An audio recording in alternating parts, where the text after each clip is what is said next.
Salut à toi petit internaute du 21e siècle, j'espère que tu vas bien. Voici le LG V30. Il a été présenté à l'IFA en septembre dernier et il va être vendu cher, 899 €, mais ce n'est pas sans raison puisque c'est à mon avis le meilleur smartphone jamais conçu pour l'audio, mais aussi très bon pour la photo et la vidéo. Et on va commencer par détailler ce qui fait du LG V30 un smartphone vraiment haut de gamme. Le V30 est équipé du Snapdragon 835 de Qualcomm. C'est simple, il n'y a pas de processeur plus puissant actuellement sur le marché. Sur AnTuTu Benchmark, on atteint les 175 000, ce qui est comparable avec les Samsung Galaxy S8, OnePlus 5 ou Mate 10 Pro de Huawei. Le LG V30 est accompagné de 4 Go de RAM, de 64 Go de stockage extensible par carte microSD. Android 7.1.2 est installé accompagné d'une surcouche maison, la fameuse surcouche de LG, qui est plus légère que sur les anciens smartphones de la marque, mais qui est toujours très loin de Android stock, ce qui peut paraître souvent perturbant, surtout quand on voit le nombre d'applications installées par LG. On y retrouve beaucoup de possibilités de personnalisation et détail très intéressant, les options permettent de corriger bien souvent tout ce qui peut vous gêner sur la surcouche, comme le classement des options en onglet, la disposition des boutons virtuels et bien d'autres. L'écran OLED 6 pouces du V30 est au format 18/9. Il est possible d'adapter l'affichage de toutes les applis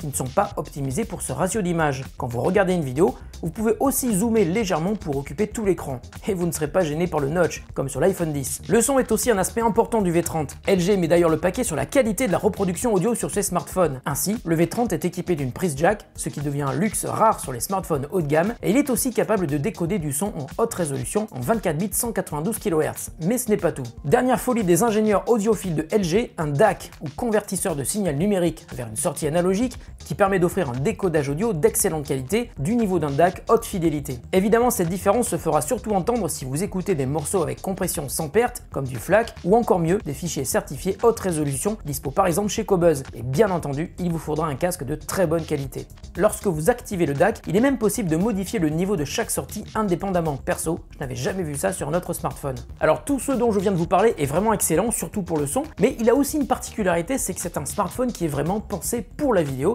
D'ailleurs, quand on l'utilise, on a l'impression d'être sur un caméscope haut de gamme. En effet, à ce jour, aucun constructeur n'est jamais allé aussi loin en termes de possibilités offertes à l'utilisateur pour réussir ses vidéos. Tout d'abord, le double capteur arrière permet de prendre des photos et de filmer de manière classique, mais aussi avec un très grand angle de 120 degrés et avec très peu de distorsion visible à l'image. La correction de l'effet fisheye est encore meilleure que sur le G6, qui était déjà plus performante que sur le G5.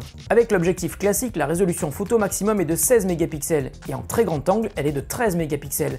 On est ici très loin de ce que propose le Asus Zenfone 4. Très loin devant bien sûr. En vidéo, le double objectif est utilisé de manière très intelligente. En 4K, on passe du grand angle au zoom en passant d'un objectif à l'autre, soit en zoomant sur l'image, soit en changeant le mode de prise de vue. Mais LG va encore plus loin en proposant des options qui sont souvent réservées aux caméras vidéo professionnelles. Je suis prêt à parier que vous n'avez jamais utilisé votre smartphone en mode manuel pour la photo ou la vidéo. LG le permet, mais propose surtout un assistant qui vous aide à comprendre comment utiliser ces réglages, suivant les situations et les scènes que vous voulez photographier ou filmer. Le LG V30 est donc très performant, mais en même temps très accessible et très intéressant pour ceux qui pourraient avoir peur de l'étendue des possibilités en mode manuel. Alors j'ai quand même trouvé deux points négatifs sur ce smartphone, la vidéo 4K n'est pas stabilisée et la caméra avant n'est pas d'exceptionnelle qualité. C'est vraiment dommage, surtout quand on pense que sur le Nokia 8 on peut filmer en 4K à l'avant. Et il y a encore beaucoup de choses à dire sur le V30 qui propose décidément beaucoup d'options sympas. Le capteur biométrique situé à l'arrière est aussi un bouton cliquable, il permet de sortir de veille et de mettre l'appareil en veille. Le V30 est étanche et il est aussi compatible avec la recharge sans fil avec n'importe quel chargeur au standard Qi. L'écran du V30 propose l'affichage Always On, comme chez Samsung. Quand le smartphone est en veille, il affiche malgré tout l'heure et les notifications. Vous pouvez bien entendu personnaliser et désactiver le Always On pour économiser la batterie. En termes d'autonomie, le V30 est doté d'une batterie de 3300 mAh et la durée de vie quotidienne du smartphone dépendra évidemment de la manière dont vous l'utilisez. Quant à l'aspect extérieur du V30, l'ensemble fait preuve d'une grande sobriété, beaucoup plus discret que le Mate 10 Pro et il est aussi très fin. Et c'est vraiment très appréciable pour un smartphone de 6 pouces. Alors après avoir conservé le V30 pendant environ 15 jours dans ma poche